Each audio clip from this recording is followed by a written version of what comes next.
10वीं पुतली प्रभावती की कहानी। एक बार राजा विक्रमादित्य शिकार खेलते खेलते अपने सैनिकों की टोली से काफी आगे निकलकर जंगल में भटक गए। उन्होंने इधर उधर काफी खोजा, पर उनके सैनिक उन्हें नजर नहीं आए। उसी समय उन्होंने देखा कि एक सुदर्शन युवक एक पेड़ पर चढ़ा और एक शाखा से उसने एक रस्सी बांधी। रस्सी में फंदा बना था। उस फंदे में अपना सर डालकर झूल गया। विक्रम समझ गए कि युवक आत्महत्या कर रहा है। उन्होंने युवक को नीचे से सहारा देकर फंदा उसके गले से निकाला तथा उसे समझाया कि आत्महत्या कायरता है और अपराध भी है। इस अपराध के लिए राजा होने के नाते वे उसे दंडित भी कर सकते हैं। युवक उनकी रोबीली आवाज तथा वेशभूषा से ही समझ गया कि वे राजा है, इसलिए भयभीत हो गया। राजा ने उसे सहलाते हुए कहा कि वह एक स्वस्थ और बलशाली युवक है, फिर जीवन से निराश क्यों हो गया?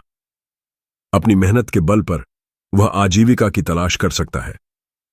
उस युवक ने उन्हें बताया कि उसकी निराशा का कारण जीविकोपार्जन नहीं है और वह विपन्नता से निराश होकर आत्महत्या का प्रयास नहीं कर रहा था।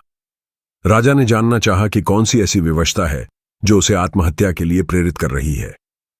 उसने बताया कि वह कालिंगा का रहने वाला है तथा उसका नाम वसु है।